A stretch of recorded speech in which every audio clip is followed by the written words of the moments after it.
मालती एक छोटे से गांव में अपनी भैंस चंपा के साथ रहती है।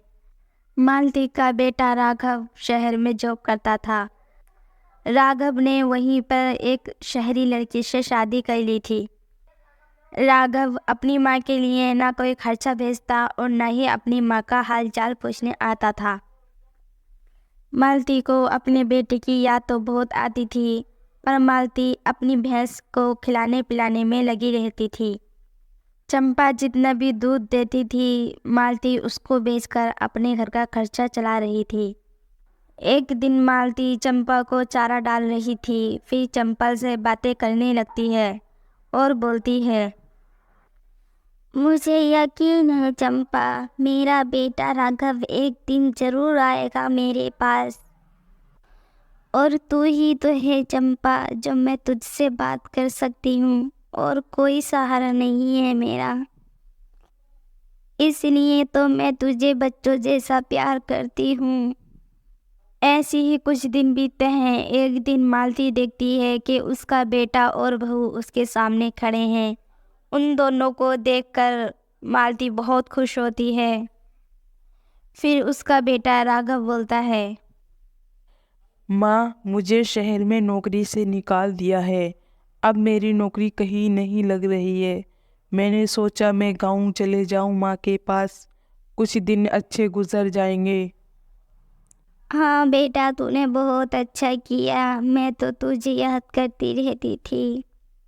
मालती और राघव दोनों बात करते हैं। इतने में राघव की पत्नी संजना बोलती है, छी, कितनी बुरी आ रही है। राघव, तुम यहाँ लेके आए हो मुझे, इस झोपड़ी में मैं कैसे रहूंगी। और देखो तो कितनी बुरी स्मेल आ रही है। हाँ बहू, वो मेरी चंपा है ना, उसके वहाँ से आ रही है। राघव का तो कोई पता ही नहीं था, तो चंपा को मैंने पाल रखा है, उसी से दिल हल्का करती हूँ और उसी का दूध बेच कर मैं अपना घर का खर्चा करती हूँ। संजना राघव से यहाँ रहने को मना करती है, पर राघव संजना को मना लेता है और यही बोलता है, संजना, बस कुछ दिन रुक जाओ, फिर अपने शहर चलेंगे। अब ये दिन ऐसे ही काट लो। राघव और संजना उस झोपड़ी में रहने लगते हैं। पर संजना को बहुत बुरी आ रही थी और उसकी यही इरादा था, मैं यहाँ से चली जाऊँ। एक दिन राघव से संजना बोलती है, देखो राघव, ये झोपड़ी तुम्हारी है और तुम्हारे नाम होगी। तुम्हारी बूढ़ी माँ इस झोपड़ी का क्या करेंगी? क्यों ना ये झोपड़ी बेचकर अपने शहर चलते हैं, किसी होटल में रहने लगेंगे। जब आपकी नौकरी लग जाएगी तो घर खरीद लेंगे। और इस बुढ़िया का क्या है, ये तो कहीं ना कहीं रह ही लेगी। संजना राघव को पटाती है, पर राघव मान जाता है और उस जगह को बेच देता है। राघव की माँ मालती को बहुत बुरा लगता है। वो मना करती है, फिर भी नहीं मानता। इस बात को गांव के सेठ भी मना करते हैं और बोलते हैं, बेटा राघव, तुम अपनी माँ को तो देखो, तुम तो आते नहीं हो यहाँ माँ का हाल चाल पूछने। इस टूटी फूटी झोपड़ी में तुम्हारी माँ रहती है, और ये भी झोपड़ी तुम छीनने सोच रहे हो। तुम्हें अपनी माँ का बिल्कुल भी ख्याल नहीं। हाँ सेठ, मुझे ख्याल है, ये नहीं, तुमको क्या मतलब, तुम बाहर के हो, बाहर ही रहो। ये बात मेरी माँ और मेरे बीच की बात है। तुम बाहर के हो, बाहर ही रहो। फिर राघव वो जगह बेचकर शहर में होटल में रहने लगता है। उधर मालती घर से बेघर हो जाती है और अपनी चंपा को लेकर चली जाती है। चंपा और मालती चलते चलते थक जाती हैं। वे दोनों एक जंगल में ठहर जाती हैं। उस जंगल में कुछ दूरी पे एक चाय का ढाबा था। वहाँ पर चंपा चली जाती है और उसमें से कचरा खाने लगती है। चंपा जब घर आती है शाम को, मालती दूध दूहने बैठी है तो क्या देखती है। फिर मालती देखती है चंपा दूध नहीं बल्कि चाय देती है, और ये सब देखकर मालती को हैरत होती है। फिर मालती ढाबे के पास चाय बेचने चली जाती है और उसकी चाय गांव वालों को बहुत पसंद आती है।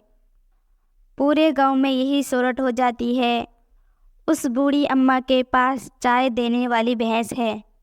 आसपास के लोगों को सबको पता चल जाता है। सारे गांव वाले रोज मालती के घर आ जाते थे। इसी तरह मालती की चाय बहुत बिकने लगी और फिर मालती एक अच्छा सा घर बनाती है और बड़ा चाय का होटल खोल लेती है। अब मालती के बहुत अच्छे दिन आ गए थे और मालती अब मालदार भी हो गई थी। उधर राघव अपनी पत्नी से बोलता है, देखो संजना, जितने भी पैसे मैं गांव से लाया था सब खर्च हो चुके हैं और अभी तक मेरी नौकरी भी नहीं लगी। मुझे क्या पता कहाँ से दोगे तुम किराया। अगर मुझे पता होता तुम इतने गरीब हो, मैं तुमसे हरगिज शादी नहीं करती। और हाँ, मैं जा रही हूँ तुम्हें छोड़ के, तुम्हारे साथ मैं कैसे रहूँ। तुमसे तो इस होटल का किराया भी नहीं भरा जाएगा और ना तुम्हें अब कोई नौकरी मिली है। मुझे ये सब पता था, इसलिए मैंने एक अपना बॉयफ्रेंड बना लिया था। मैं उसके साथ जा रही हूँ।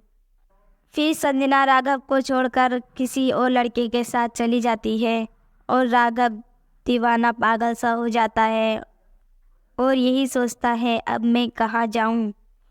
राघव अब 2-3 दिन सड़कों पर सोने लगता है और वो एक दिन चलता रहता है।